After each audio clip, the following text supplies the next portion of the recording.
Hello everyone, welcome back to a online solution. कैसे मेरे प्यारे स्टूडेंट। तो देखिए आज मैं आपको 2022 का बिहार बोर्ड ने जो ऑफिशियली मॉडल पेपर जो लॉन्च किया है उसके मैं टोटल 80 का जो ऑब्जेक्टिव क्वेश्चन है पूरा मैं बताने वाला हूँ, ठीक है ना।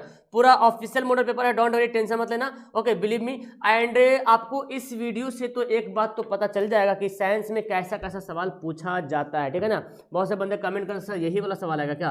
देखो सवाल मॉडल पेपर से पता चलेगा कि कैसा कैसा सवाल पूछा जा सकता है, आपको किस तरह से तैयारी करनी चाहिए। अभी आपके पास टाइम बाकी है तो इसके आधार पर आपको तैयारी करना, सवाल को देखना सवाल कैसा कैसा है, ओके, तब उसी के बेसिस पे आपको तैयारी करना, उसी टाइप का सवाल को याद करना, ओके। चलिए स्टार्ट करते हैं, पूरा सवाल यहाँ पे हल करेंगे फटाफट, ओके। सबसे पहले सवाल यहाँ पे आपके सामने हाजिर है, तो जो पहली बार बंदे यहाँ पे आ रहे हो ना, वेलकम, स्वागत है। आप प्लीज चैनल को सब्सक्राइब कर लें और जो वीडियो को लाइक नहीं किया लाइक वाइक जरूर करेंगे। सबसे पहला सवाल, सबसे हल्का सवाल है, पौधे में जो जनन अंग होते हैं ना वो कहाँ पाए जाते हैं। पौधे में जनन अंग जो है कहाँ पाए जाते हैं। ऑप्शन देखिए यहाँ पे दिया हुआ, जड़ में, पुष्प में, तना में या फल में। तो आपको पता है पौधे में जो जनन अंग पाया जाता है कहाँ पाया जाता है, पुष्प में, फूल में। फूल में ही जनन अंग होता है पौधे का, ओके, ऑप्शन बी। नेक्स्ट पढ़ते हैं, प्रकाश संश्लेषण की क्रिया होती है जंतुओं में या कवकों में या परजीवियों में या पौधों, हरे पौधे में। तो प्रकाश संश्लेषण की क्रिया किसमें होता है, यानी कि फोटोसिंथेसिस की जो क्रिया होती है हरे पौधे में होती है, ठीक है ना। ऑप्शन इसका क्या होगा, डी बिल्कुल सही आंसर हो जाएगा, ओके। तो चलिए आगे सवाल देखते हैं। और हाँ, आप लोग इस वीडियो को लाइक वाइक जरूर करो। इस वीडियो का मैं आपको टारगेट देता हूँ लाइक का, कम से कम 5000 लाइक तो जरूर करो यार। आप जितने सारे बंदा देख रहे हो कम से कम मिनिमम 5000 लाइक तो जरूर पार कीजिए आप लोग, प्लीज सभी लोग लाइक करना, ओके डियर। आगे सवाल देखते हैं, तीसरा नंबर सवाल, प्रकाश संश्लेषण क्रिया में ऑक्सीजन किससे बाहर निकलता है। बहुत अच्छा सा सवाल, सिलेक्टेड सवाल दिया गया है और आपको लगेगा कि हाँ बिल्कुल वाकई में सवाल जो मस्त था जो मॉडल पेपर ने निकाला, इसी के बेसिस पे आपको तैयारी भी करनी है, ठीक है ना। प्रकाश संश्लेषण में क्रिया में ऑक्सीजन जो निकलती बाहर कहां से निकलती है, जल से निकलती है, ठीक है। प्रकाश संश्लेषण में ऑक्सीजन किस से बाहर निकलता है, तो पता होना चाहिए, ऑप्शन नंबर ए बिल्कुल राइट आंसर हो जाएगा। आगे सवाल है, जठर ग्रंथियां पाई जाती है। जठर ग्रंथियां, जो जठर रस जिसको बोलते हैं ना, तो अमाशय रस को ही जठर रस बोला जाता है, ठीक है ना। तो ऑप्शन क्या हो जाएगा, अमाशय में ही जठर ग्रंथियां पाई जाती है, ठीक है ना, जिससे जठर रस निकलता है। अमाशय में जठर ग्रंथि होता है और जठर ग्रंथि से जठर रस निकलता है, ओके। आगे सवाल देखो, ग्लाइकोलाइसिस की प्रक्रिया संपन्न होती है अस्टोमाटा में या केंद्रक में या माइटोकॉन्ड्रिया में या कोशिका द्रव्य में। ग्लाइकोलाइसिस की क्रिया संपन्न होती है कोशिका द्रव्य में, ऑप्शन नंबर डी इसका राइट आंसर होगा। नेक्स्ट सवाल बाबू, इथाइल एल्कोहल किस प्रकार के श्वसन से बनता है। तो श्वसन दो प्रकार के आपने पढ़ा, वायवीय और अवायवीय। वायवीय में ऑक्सीजन होना चाहिए, जरूरी है, और वायवीय में ऑक्सीजन की जरूरत नहीं है, ठीक है ना। तो इथाइल एल्कोहल जो है उसमें जो श्वसन से किस श्वसन से बनेगा, तो वो बनेगा अवायवीय श्वसन से, ओके। आगे सवाल है, सबसे छोटी अंतःस्रावी ग्रंथि, मतलब शरीर के अंदर सबसे छोटी अंतःस्रावी। तो आपको पता है शरीर के अंदर जो पिट्यूटरी ग्रंथि है इसको मास्टर ग्रंथि बोला जाता है ना, मास्टर ग्लैंड बोला था, ये सबसे छोटी अंतःस्रावी ग्रंथि है। और पीयूष ग्रंथि भी इसको हिंदी में बोला जाता है, ठीक है, जो ब्रेन में पाया जाता है, मस्तिष्क में। चलिए आगे सवाल पढ़ते हैं, पौधे के वायवीय भागों से जल के ह्रास की क्रिया कहलाती है। मतलब जब पौधे के जो वायवीय भाग, जिससे सांस लेते हैं ना पौधे, उससे जब जल निकलता है तो उसको क्या बोलते हैं, उसको बोलते हैं, उस क्रिया को बोलते हैं वाष्पोत्सर्जन, ट्रांसपायरेशन। क्या बोलते हैं, ट्रांसपायरेशन।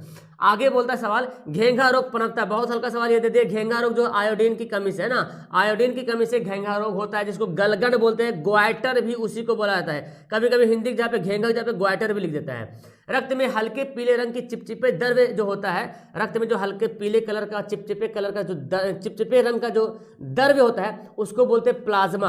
और रक्त में प्लाज्मा जो है 55% जो है पाया जाता है। ये भी आपसे सवाल पूछा जा सकता है, इसलिए पूरा एकदम खंगाल के एकदम पूरा एक एक वर्ड को करके आपको पढ़ने की जरूरत है, बिकॉज सवाल एकदम बीचों बीच से सवाल पूछा जा रहा है, ओके। आगे सवाल है, बोलता क्या, रक्तचाप मापने के उपकरण क्या है, यानी कि जो ब्लड प्रेशर जो मापते हैं, आपको पता है स्फेग्मोमैनोमीटर है ना, इससे जो है ब्लड प्रेशर जो मापा जाता है। आगे वाष्पोत्सर्जन की क्रिया होती है, यानी कि वायवीय भागों से जो जल निकलता बाहर पौधों में, अभी एक सवाल था ये वाला था ना, तो इस किस में होता है, पौधों में होता है, जंतुओं में नहीं वो वाष्पोत्सर्जन होता है, पौधों में होता है वाष्पोत्सर्जन, ओके।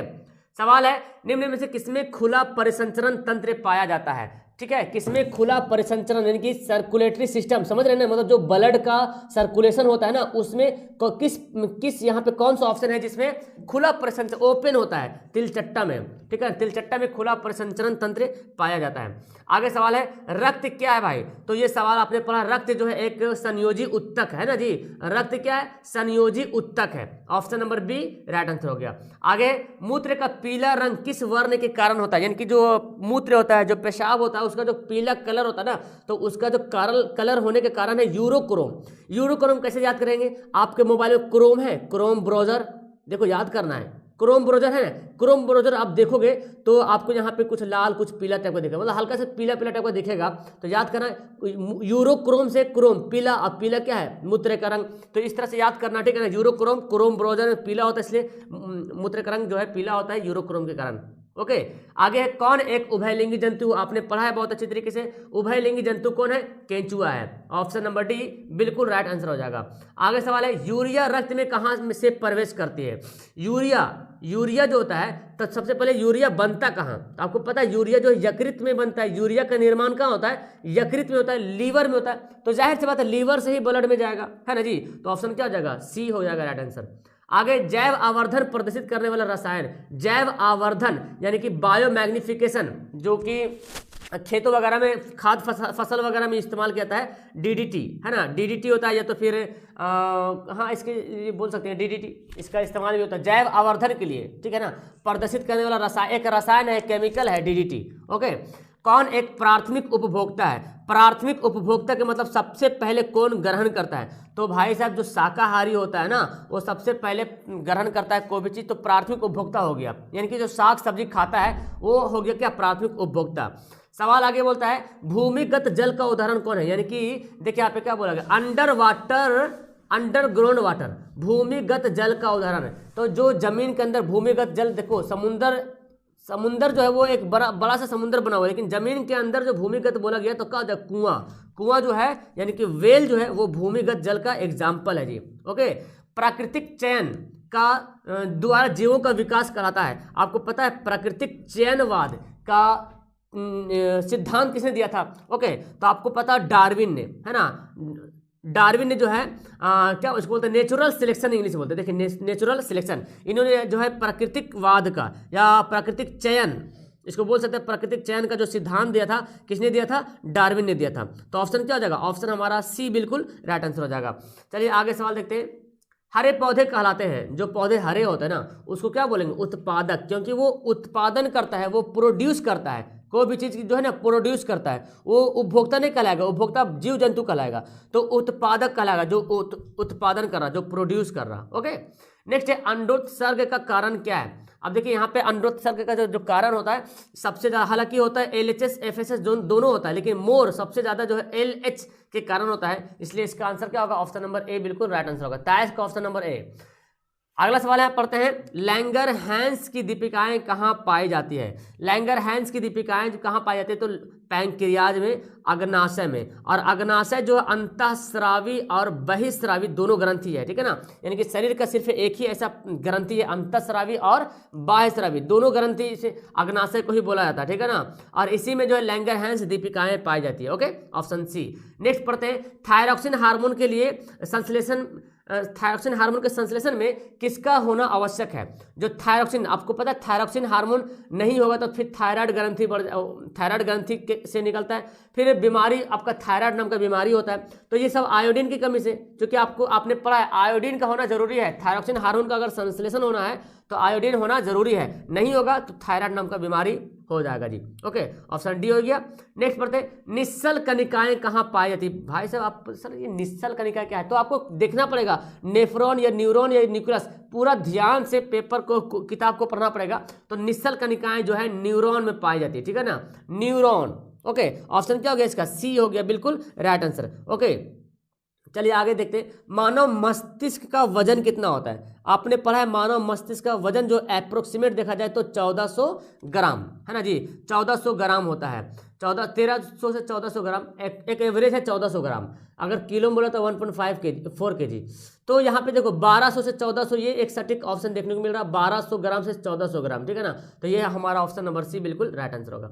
देखिए सवाल क्या बोलता है, निकट दृष्टि दोष अथवा दूर दृष्टि दोष के निवारण हेतु प्रयुक्त लेंस द्वारा बना प्रतिबिंब। तो लेंस जो होगा, तो आपको पता ये तो निकट दृष्टि दोष हो या दूर दृष्टि दोष है। निकट दृष्टि दोष के लिए हम लोग अवतल लेंस और दूर दृष्टि दोष के लिए उत्तल लेंस इस्तेमाल क्यों करते हैं, क्योंकि आंख में लगे हमारा फोकस पूरा देखे और आंख में प्रतिबिंब वास्तविक का उल्टा बनेगा। जब आंख का प्रतिबिंब वास्तविक का उल्टा है तो जो लेंस लगेगा उसका भी वही होना चाहिए प्रतिबिंब, है ना जी। नहीं तो फिर हमको पता चला कि अगर लेंस में कुछ और है, हमको आंख में कुछ और है, तो फिर हमको दिख भी नहीं पाएगा सही से। इसलिए लेंस को भी इसी प्रकार बनाया जाता है। ओके, सवाल आगे है, साइड मिरर के रूप में किसका प्रयोग किया जाता है। इंपोर्टेंट सवाल बनता है, उत्तल दर्पण का उपयोग किया जाता है साइड मिरर, है ना, कन्वेक्स मिरर नॉट लेंस। आगे सवाल है, अवतल लेंस द्वारा प्रतिबिंब होता है। देखिए अवतल लेंस एक होता है अवतल दर्पण, ठीक है ना।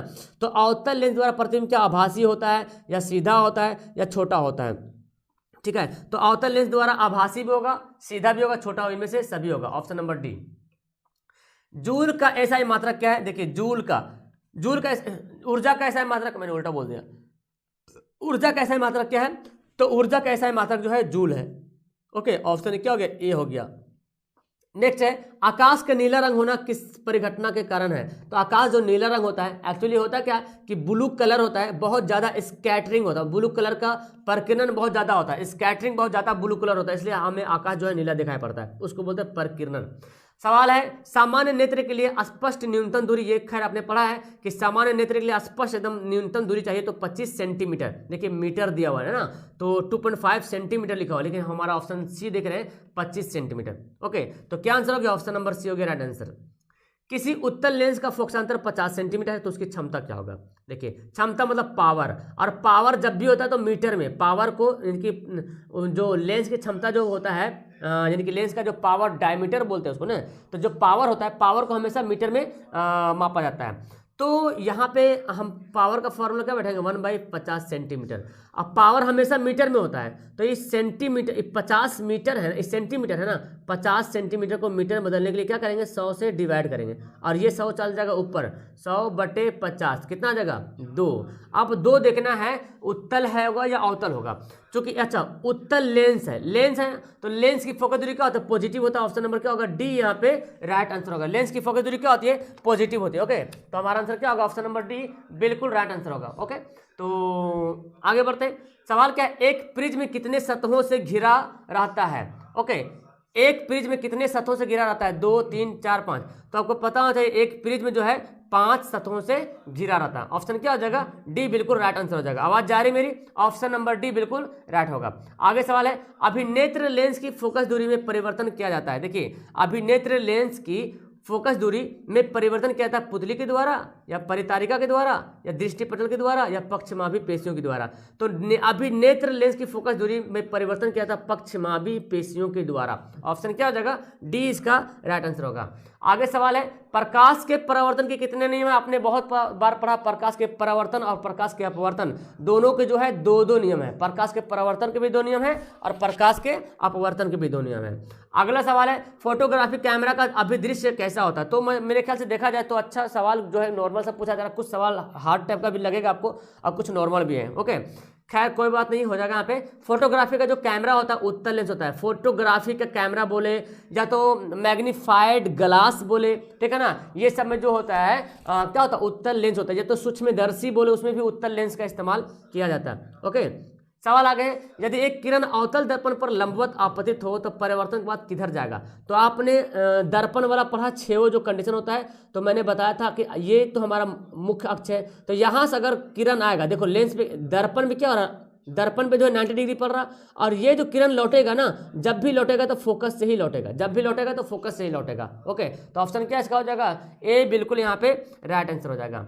आगे सवाल है, यदि एक प्रिज्म से एक वर्णी किरण गुजरे तो इसका क्या नहीं होगा। मतलब एक प्रिज्म, आपने पढ़ा प्रिज्म से अगर एक श्वेत प्रकाश गुजरते तो 7 रंग में बढ़ता है श्वेत, क्योंकि श्वेत प्रकाश में 7 रंग होता है। लेकिन यहाँ पे एक वर्णी, वर्ण मतलब कलर होता है, रंग। अब एक प्रिज्म से एक ही कलर गुजारेंगे तो उसका कहाँ से होगा, वर्ण विक्षेपण नहीं हो पाएगा, इसका नहीं होगा। क्या नहीं होगा, वर्ण विक्षेपण नहीं होगा। अपवर्तन भी हो जाएगा, विचलन भी हो जाएगा, लेकिन वर्ण विक्षेपण नहीं होगा, मतलब बंटवारा नहीं होगा, डिस्पर्सन नहीं होगा, छितराएगा नहीं, वो जो है वही रहेगा। श्वेत प्रकाश में 7 कलर तो 7 कलर बढ़ गया था। आगे है, पवन विद्युत जनित्र में कुंडली को घुमाने का काम मूलतः करती है, कौन करती है। पवन विद्युत जनित्र जो होता है उसमें कुंडली को घुमाने का काम कौन करती है, उच्च दाब की हवा, स्थिर हवा या गतिमान हवा। तो गतिमान जो हवा होती है ना, वो जो है कुंडली को घुमाने का काम करती है, ऑप्शन नंबर सी। नेक्स्ट है, कांच की अवतल लेंस की वायु में शक्ति क्या होता है। कांच की अवतल लेंस, और अवतल लेंस की जब फोकस दूरी ऋणात्मक होती है तो इसका शक्ति भी क्या होगा, ऋणात्मक हो जाएगा, है ना। तो 42 का यहाँ पे सवाल क्या हो गया, ऑप्शन नंबर सी यहाँ पे ए। 42 का ऑप्शन नंबर ए बिल्कुल यहाँ पे राइट हो गया। क्या बोला जा रहा है, कांच की अवतल लेंस में की वायु में शक्ति क्या होगा। तो कांच की अवतल लेंस में वायु की शक्ति क्या होगा, ऋणात्मक होगा, ऑप्शन नंबर ए। नेक्स्ट पढ़ते सवाल यहाँ पे क्या बोलता है, कौन विद्युत का सुचालक है। सुचालक मतलब कंडक्टर विद्युत का। तो देखो सब के सब अधातु यहाँ पे दिख रहा है ना, आयोडीन, सल्फर, लेकिन ग्रेफाइट जो है विद्युत का सुचालक है। ऑप्शन नंबर क्या होगा, बी यहाँ पे राइट आंसर हो जाएगा जी। आगे सवाल पढ़ते हैं, देखिए वक्रता त्रिज्या अगर 1 मीटर है और अवतल दर्पण की फोकस दूरी क्या होगी।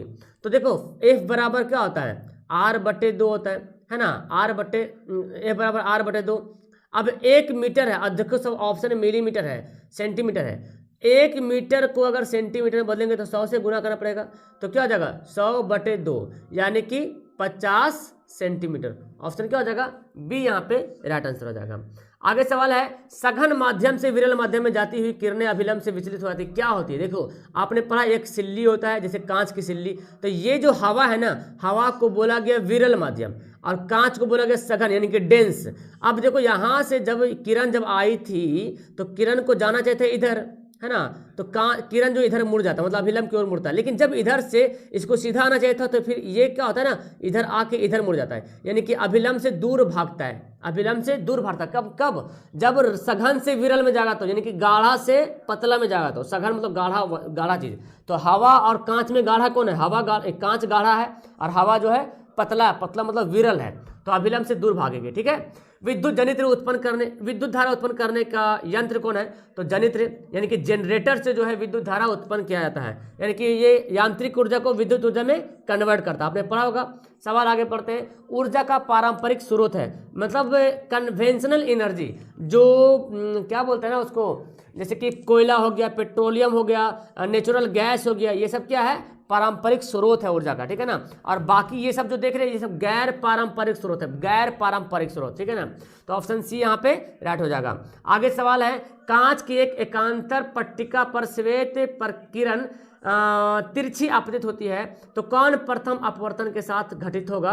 तो देखो क्या बोला, कांच की एक समांतर पट्टिका पर श्वेत किरण तिरछी आपतित होती है, तिरछी, तो इसमें कौन प्रथम, सबसे पहले क्या होगा, विक्षेपण होगा। क्या होगा, विक्षेपण होगा। सबसे पहले जो अपवर्तन के घटित होगा वो क्या होगा, विक्षेपण होगा, ऑप्शन बी। नेक्स्ट पढ़ते हैं, हमारे घरों में जो विद्युत आपूर्ति की जाती है, आपने पढ़ा है हमारे घर में जो विद्युत आपूर्ति होती है, जो घर में जो बिजली आती है वो एसी करंट आती है, तो डिस्च धारा तो पहले होगा नहीं। अब आपको पता है 220 है ना जी, 220 वोल्टेज आती है हमारे घर में एसी, तो ऑप्शन ए हो जाएगा।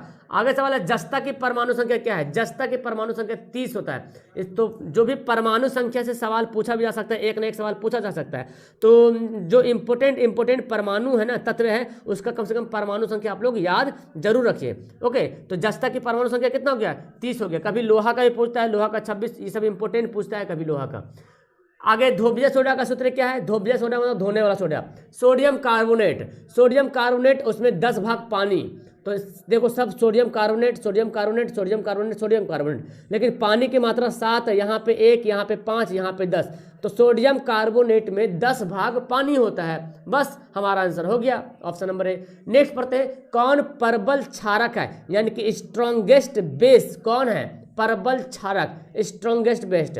तो हमारा ऑप्शन हो जाएगा NaOH है, सोडियम हाइड्रोक्साइड। इसका नाम है कास्टिक सोडा, इसको कास्टिक सोडा भी बोला जाता है। और ये जो देख रहे हैं ना ये तीनों को भी याद रख लीजिए, इसको बोलते हैं दुर्बल क्षारक। दुर्बल क्षारक भी पूछा जा सकता है, दुर्बल क्षारक कौन है, प्रबल क्षारक कौन है, तो याद कर लीजिए। और हर क्षारक में देखिए OH मिला रहेगा, क्षारक जब भी रहेगा ना तो OH का निशान यहाँ पे OH रहेगा। कभी अम्ल क्षार में डिफरेंस करने आएगा तो आप पता कर सकते हो। हेमेटाइट किस धातु का अयस्क क्या पता है, हेमेटाइट सीडेराइट ये किसका है, लोहा का अयस्क है ना जी। हेमेटाइट किसका अयस्क है, हेमेटाइट जो है लोहा का अयस्क है। जिंक का एक अयस्क होता है जिंकाइट, जिंक ब्लेड आपने पढ़ा होगा। एल्युमिनियम का आपने पढ़ा होगा क्या बोलते हैं, एल्युमिनियम का बॉक्साइट, कराइलाइट, कोरंडम। कॉपर का कॉपर पायराइट वगैरह आपने पढ़ा होगा। ओके, ये सब सवाल मतलब कहीं से भी सवाल पूछा जा सकता है, मैं आपको बता दे रहा हूँ थोड़ा सा। ओके, सवाल किताब को अगर खोल के पढ़ेंगे कहीं से भी सवाल पूछा जा सकता है। इस वीडियो को, इस क्वेश्चन को देखने के बाद तो यही महसूस हो रहा है कि सवाल कहीं से भी दिया जा सकता है। सल्फाइड अयस्क का सांद्रण किस विधि के द्वारा करते हैं, देखिए अब आपने पढ़ा होगा फेन उत्प्लवन विधि, ठीक है ना। तो आपकी किताब में दिया हुआ है, बस आपको जरूरत है किताब एक बार कम से कम खोल के अगर वक्त है तो पढ़ने का। ओके, क्योंकि सवाल ऑब्जेक्टिव को अगर स्ट्रॉन्ग करना है तो किताब को कम से कम रीडिंग तो करना पड़ेगा। और मैं तो अगर बोलूँ एक बात तो आप सब्जेक्टिव क्वेश्चन याद करना शुरू कर दो। सब्जेक्टिव क्वेश्चन याद करोगे तो आपको ऑब्जेक्टिव बहुत कुछ मिलेगा, बहुत कुछ मिलेगा ऑब्जेक्टिव में। देखिए क्या बोलता है, जिंक है और ऑक्सीजन है, ये दोनों अभिक्रिया किया तो जिंक ऑक्साइड बन गया। तो कौन सी अभिक्रिया है, इस अभिक्रिया का नाम कौन हो रहा है, तो देखिए जस्ता में ऑक्सीजन जाके जुड़ गया। जब ऑक्सीजन का जुड़ता है, जब ऑक्सीजन का योग होता है उसको बोलते हैं ऑक्सीकरण। क्या बोलते हैं, ऑक्सीकरण बोलते हैं। जब ऑक्सीजन जुड़ेगा तो ऑक्सीकरण बोलेंगे। ओके, ग्लूकोज का सूत्र आपको पता है, ग्लूकोज का सूत्र या कभी चीनी का सूत्र भी पूछा जा सकता है। तो ग्लूकोज का सूत्र क्या होता है, C6H12O6। देखिए ऑप्शन नंबर बी हो गया, है ना, ऑप्शन बी इसका सही आंसर हो गया। आगे सवाल देखिए, अम्ल का जलीय विलयन विद्युत का संचालन करता है, क्योंकि आपको पता है अम्ल का जो जलीय विलयन है विद्युत का संचालन करता है, क्योंकि ये जो है आयनित होता है। आपने पढ़ा ना अम्ल में हाइड्रोजन आयन निकलता है, तो हम अम्ल जो हाइड्रोजन आयन होता है तो वो आयनित होता है, मतलब टूटता है वो, ठीक, आयोनाइज्ड होता है, इसीलिए इसका विद्युत का चालन करता है। Okay, option number C. Next पढ़ते हैं, लिथियम के 72 सेल में इलेक्ट्रॉन की विद्यमान है। तो आपको पता है लिथियम Li, परमाणु संख्या 3, हाइड्रोजन हीलियम लिथियम। इसको तोड़ोगे तो 2 और 1, तो आखिरी में 1 बच रहा ना, तो यही बोला जा रहा 72 सेल मतलब बाहरी सेल में, तो जो आखिर वही बाहरी कहलाएगा ना, तो 1 इलेक्ट्रॉन। आपसे कुछ भी सवाल पूछा जा सकता है, इसलिए कम से कम इसको कैसे करते हैं ना, क्या बोलते हैं इसको जी, इलेक्ट्रॉनिक विन्यास कैसे निकालते हैं वो जान लीजिए, तो सवाल लिथियम के टाइप पे कुछ भी पूछा जा सकता है। इसलिए इस मॉडल पेपर के मतलब हुआ कि इसको देख के आपको पता करना कि इसी बेसिस पे सवाल पूछेगा। अब देखो 72 सेल वाला सवाल तो 72 सेल से भी सवाल कोई भी पूछ सकता है। लिथियम के टाइप पे सिल्वर पूछ देगा, कुछ भी बोल देगा, ठीक है ना, हाइड्रोजन बोल देगा, क्लोरीन बोल देगा, कुछ भी बोल देगा। आगे आवर्त सारणी में शून्य वर्ग के तत्व कौन है, शून्य वर्ग मतलब समझ रहे ना, 18वां समूह जो होता है हीलियम। हीलियम क्या है, शून्य वर्ग, शून्य क्या बोला, शून्य समूह, हाँ, 0 ग्रुप। आवर्त सारणी के शून्य समूह का तत्व कौन है, क्लोरीन, हाइड्रोजन और क्या बोला जा रहा, और है हीलियम और सोडियम। तो क्या हो जाएगा, शून्य समूह उसी को बोलते हैं, आक्रिय समूह उसी को बोलते हैं, आक्रिय समूह जो किसी से क्रिया नहीं करता। हाइड्रोजन है, क्रिप्टन है, बहुत सारा है। ओके, और वर्ग 18 में कौन विद्युत ऋणात्मक, सबसे ज्यादा विद्युत ऋणात्मक तत्व होता है, फ्लोरीन होता है। इसको तो याद कर लो तुम लोग, है ना, फ्लोरीन जो है सबसे अधिक विद्युत ऋणात्मक तत्व है। ओके, सवाल है, जल के वैद्युत अपघटन में कैथोड पर कौन सी गैस निकलती है। तो आपको पता होना चाहिए कैथोड से कौन सी गैस निकलती है। कैथोड होता है, एक एनोड होता है। एनोड जो है अशुद्ध होता है और कैथोड शुद्ध होता है, ठीक है ना। अब कैथोड पर जो है चार्ज होता है माइनस, और माइनस पे जो है हाइड्रोजन गैस निकलता है। इस बात को समझिएगा, बहुत अच्छे तरीके से सवाल पूछा जा सकता है। यह है मान ले एनोड है और यह है कैथोड है। एनोड जो है अशुद्ध धातु का बना होता है, कैथोड जो है शुद्ध धातु, ये भी सवाल पूछता है। एनोड जो है पॉजिटिव होता है, कैथोड होता है नेगेटिव होता है, और इससे जो गैस निकलेगा हाइड्रोजन गैस निकलेगा, और प्लस बोलेगा तो ये इससे निकलेगा ऑक्सीजन गैस। सवाल कहीं से पूछा जा सकता है, इसलिए एकदम कान खोल के रखना है। ओके, हमारे शरीर का पीएच मान क्या होता है, ये तो खैर बहु वाला सवाल आ गया, 7 से 7.8। ओके, कौन अम्ल है, देखिए तो अम्ल को पहचानना बहुत आसान सा है ना। तो देखो OH तो क्षार है, H2SO4 आपने पढ़ा, सल्फ्यूरिक अम्ल इसको बोलते हैं। सल्फ्यूरिक अम्ल जो बैटरी में भी डाला जाता है, ओके, बैटरी अम्ल भी इसको बोला जाता है, H2SO4 सल्फ्यूरिक अम्ल। ओके, हाइड्रोजन सल्फाइड इसको बोल सकते हैं आप, इसका मतलब केमिकल नेम। आगे सवाल है, निम्नलिखित में से कौन संश्लेषित सूचक है? संश्लेषित सूचक देखा जाए तो मेथिल ऑरेंज है। ओके, एक और है संश्लेषित सूचक एक और है फिनोल्फथेलिन। हाँ, फिनोल्फथेलिन नाम उसका, फिनोल्फथेलिन। ये फिनोल्फथेलिन और मेथिल ऑरेंज ये दोनों जो है संश्लेषित सूचक है। हालांकि यहाँ पे हल्दी भी सूचक है, लिटमस पत्र भी सूचक है, लाल पत्ती गोभी सूचक है, याद करना सूचक सब है, लेकिन संश्लेषित सूचक जो है मेथिल ऑरेंज है और फिनोल्फथेलिन है।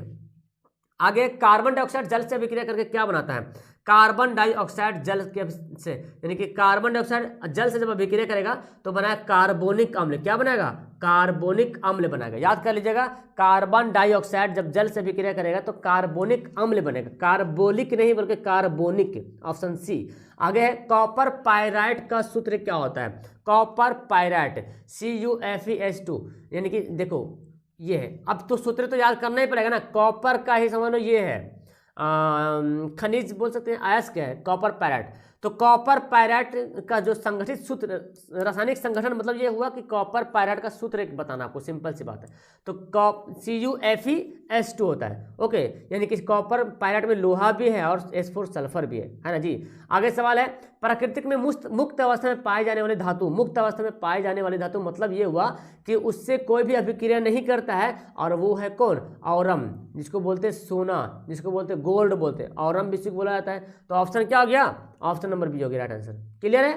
तो कौन सी धातु सबसे अधिक अभिक्रियाशील है? देखिए, कौन सी धातु सबसे अधिक अभिक्रियाशील है? अब देखो, औरम और गोल्ड ये तो एकदम खत्म है, ये तो अभिक्रियाशील है नहीं। अब जिंक और कॉपर में डिसाइड करना है। आपने एक सवाल पढ़ा होगा, जब जिंक को कॉपर सल्फेट से अभिक्रिया करवाते हैं तो क्या बनता है? जिंक जो है कॉपर को भगा देता है, यहाँ से हटा देता है, विस्थापन करता है और जिंक सल्फेट बन जाता है और कॉपर बेचारा अलग। तो पता क्या चला, पावरफुल कौन है, जिंक या कॉपर? भाई साहब, जिंक जो है कॉपर से ज़्यादा पावरफुल है, और आपके किताब में भी दिया हुआ है कि जिंक जो है कॉपर से ज़्यादा अभिक्रियाशील है। तो ऑप्शन ए यहाँ पे राइट आंसर हो जाएगा। अगर आपको नहीं होता तो किताब एक बार खोल के देखेंगे, जो आपका अभिक्रियाशील वाला जो लिस्ट दिया हुआ ना, लिस्ट में आपको मिलेगा जिंक के नीचे मिलेगा कॉपर, मतलब बहुत धातु के नीचे मिलेगा जिंक, और सबसे नीचे तो आपको AuG मिलेगा, AuAg।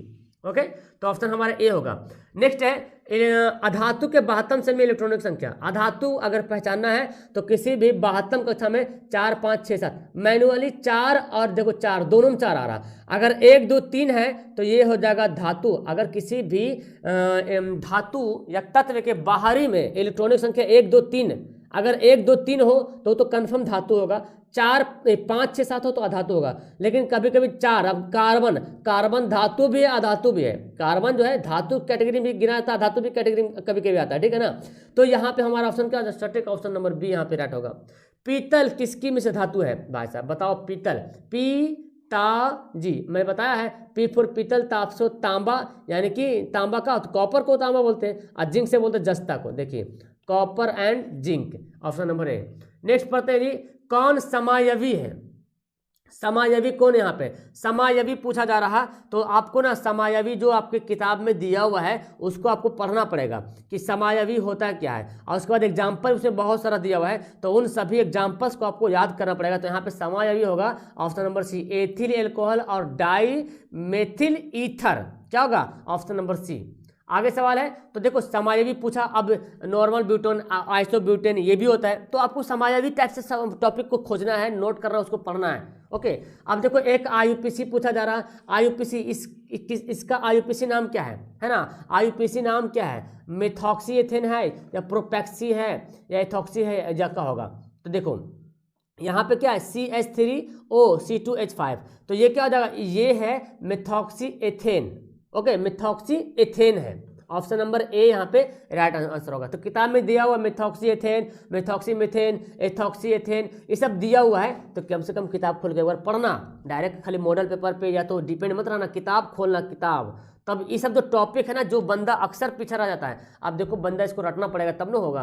तो ये सब सवाल अगर एग्जाम में आ गया तो फिर हाथ पैर बांध के रह जाओगे तुम लोग, मुझे पता है। इसलिए ना एकदम अच्छे तरीके से तैयारी करना है। लोहे की अभिक्रिया भाप से कराने पर लोहा पर कौन सा ऑक्साइड बनता है? देखिए, लोहा की अभिक्रिया भाप से कराते हैं तो लोहा पे बनेगा फेरिक ऑक्साइड। क्या बोलते हैं, ऑप्शन नंबर ए बोलते हैं Fe3O4। जब लोहा की अभिक्रिया भाप से कराएंगे, भाप से, तो क्या बनेगा, ऑप्शन नंबर ए यहाँ पे राइट होगा, फेरिक ऑक्साइड Fe3O4। आगे एक तत्व की परमाणु संख्या 16 है, तो आवर्त सारणी में इसके वर्ग संख्या क्या होगा, ये तो थोड़ा सा टफ सवाल है ना। खैर 16 आप याद कीजिए, एल्यूमिनियम 13 होता है, 13 एल्यूमिनियम 13 नंबर होता है, 13 14 15 16 17 18 सब 13 13 नंबर में है, 14 14 नंबर में, 15 15 नंबर, 16 16 17 17 18 18 में है। यानी कि 18 में जो ये आवर्त है, 18 में क्या आर्गन है, ये आर्गन है, ये क्लोरीन है, और ये 16 जो है आपका क्या है, सल्फर है, ये फास्फोरस है, ये पोटेशियम है। तो भाई साहब सॉरी पोटेशियम है, तो सिलिकॉन है। तो यहाँ पे 16 बोला है, 16 यहाँ पे 16 में ही हुआ है, 16 जो है 16 ही वर्ग में है। तो आवर्त सारणी भी देखने, बहुत डीपली देखने की जरूरत है, जैसा सवाल पूछा जा रहा है। तनु सल्फ्यूरिक अम्ल के साथ अभिक्रिया नहीं कर सकता, कौन है, सिर्फ एक धातु है कॉपर, जो H2SO4 के साथ अभिक्रिया नहीं कर सकता। ओनली वन धातु है कॉपर जो सल्फ्यूरिक अम्ल से अभिक्रिया कभी नहीं करती है, ऑप्शन नंबर सी। ओके, चलिए आगे सवाल पढ़ते हैं। एक धातु में 90% कॉपर है, 10% टिन है, तो इस धातु का नाम क्या है, इसमें से धातु का नाम क्या है, तो ब्रोंज। अब पता चला कि ब्रोंज में कौन कौन है, ब्रोंज जो है कॉपर और टिन से मिलकर बना है ना जी। और कॉपर 90%, टिन जो है 10%। आप अगर पीतल की बात करें तो तांबा क्या है, कॉपर और जस्ता, तांबा 80%, जस्ता 20%। तो देखो सवाल घुमा के पूछा जा सकता है, कोई बड़ी बात नहीं, सवाल कहीं से भी पूछा जा सकता है। ओके, इसलिए इस टाइप का टॉपिक को आपको किताब खोल के पढ़ना है, आंख खोल के रखो, कान खोल के रखो, इसलिए बंद नहीं रखना है, खोलने के टाइम आ गया तुम लोग का। जिंक सोडियम हाइड्रोक्साइड के साथ प्रतिक्रिया करके क्या बनाता है, जब जिंक सोडियम हाइड्रोक्साइड के साथ प्रतिक्रिया करेगा तो प्रतिक्रिया करने के बाद क्या बनाएगा, इस सवाल पूछा जा रहा, और सवाल बहुत ही अच्छा सवाल यहाँ पे है। तो जिंक सोडियम ऑक्साइड के साथ अभिक्रिया करेगा तो बनाएगा सोडियम जिंकाइट, और उसके साथ हाइड्रोजन गैस निकलेगा, sodium zincite. Zinc sodium hydroxide के साथ अभिक्रिया करेगा तो सोडियम जिंकाइट बनाएगा, और हाइड्रोजन गैस जो है रिड्यूस करेगा, मतलब हाइड्रोजन गैस जो है निकलेगा। Okay, option A. चलिए आगे सवाल देखिए, कौन सी धातु वायु में उच्च ताप पर गर्म करने के बिना भी ऑक्सीजन से संयोग नहीं करता है। देखिए, तो यहाँ पे दो तत्व हैं, दो धातु हैं जो वायु में उच्च ताप पर भी गर्म करने के बाद भी ऑक्सीजन से अभिक्रिया नहीं करता अक्सर। तो यहाँ पे एक तो ऑप्शन यहाँ पे सिल्वर दिया हुआ है, और एक औरम भी होता है, सोना चांदी दोनों से कोई भी होगा, ठीक है ना। तो ऑप्शन हमारा एजी है, तो एजी ऑप्शन नंबर सी होगा। हाँ जी, ऑप्शन नंबर सी। आगे सवाल है जी, अयस्क में उपस्थित अपद्रव को क्या कहते हैं, जो अयस्क में इम्प्योरिटीज होता है, जो इम्प्योर होता है ना, अशुद्धि जो मिला होता है, उसको गैंग बोलते हैं। क्या बोलते हैं, गैंग। और गैंग अक्सर जो है ना बुरे लोग को ही बोला था, बोला गैंग है मेरा, और गैंग अशुद्धि, याद रखो। आगे सवाल और आखिरी सवाल है, किस गुण के कारण धातुओं के तार बनाए, धातु को तार क्यों बनाते हैं, क्या आघात वर्धनीय है, उसको पीट के पतला चौड़ा कर सकते हैं इसलिए तार बना सकते हैं उसको, या चालकता उसमें चालकता ज़्यादा है यानी कि हीट ज़्यादा हो जाएगा, या कठोर है, या तन्यता मतलब डक्टिलिटी मतलब ज़्यादा टानने की क्षमता। तो बिल्कुल यही होना चाहिए, तन्यता ज़्यादा होने के कारण जो है उसकी तार बनता है। जैसे कि तांबा के भी तन्यता ज़्यादा इसलिए तार बनाते हैं, एल्युमिनियम की तन्यता ज़्यादा इसलिए तार बनाते हैं। तो ये हमारा ऑब्जेक्टिव क्लियर हो गया। आप चाहो तो यहाँ पे सब्जेक्टिव आप देख सकते हो, किसी का मॉडल पेपर डाउनलोड नहीं हो रहा तो यहाँ से आप देख सकते हो, और मैं सबका इसका आंसर मैं सब्जेक्टिव ही बता दूंगा, डोंट वरी, सबका मैं आंसर बता दूंगा। आप लोग इसको देख ले एक बार, अगर हो पाए तो आप लोग भी खुद से मॉडल पेपर जहाँ से भी मिले, गाइड से मिले, जहाँ से मिले आप इसको कर सकते हो, बना सकते हो। ओके, तो इससे तो एक पता चल रहा है कि कैसा कैसा सवाल पूछा जा रहा है, कैसा कैसा सवाल हमको बनाना है जी। ओके, तो तुम लोग तो पहले कमेंट करके बताने कि कैसा लगा आपको ये वीडियो क्या सवाल बिहार बोर्ड ने कैसा दिया है ना, टफ था या थोड़ा आसान था, मीडियम था, तो आपको कैसा लगा ये बताना। आपको क्या मीडियम लगा या टफ लगा या थोड़ा आसान लगा, कैसा लगा आप मुझे कमेंट करके जरूर बताएंगे। आपके कमेंट का मुझे इंतजार रहेगा, बेहद बेसब्री से इंतजार रहेगा। और मैंने आपको टारगेट 5000 लाइक कर दिया है, तो यार प्लीज़ अब तो लाइक करो, अब नहीं करोगे तो कब करोगे। और चैनल को सब्सक्राइब जरूर करना मेरे प्यारे स्टूडेंट, आपके लिए मेहनत कर रहा हूँ दिन रात, और मेरी जान हाजिर है आपके लिए। बस आप लोग एकदम अच्छे तरीके से तैयारी करो। तो देख लिए साइंस में कैसा सवाल पूछा जा रहा, मैं भी कोशिश करूंगा कि इसी टाइप का सवाल खोज करके और भी मैं ऑब्जेक्टिव क्वेश्चन करवाने के, ओके, मैं भी कोशिश करूंगा और आप भी कोशिश करें। जब हम दोनों मिलकर कोशिश करेंगे तो इंशाल्लाह कि आपका जो परफॉर्मेंस होगा बहुत बहुत बेहतर, सुपर होगा। Okay, that's all, thank you everyone, अपना ख्याल रखना, बाय।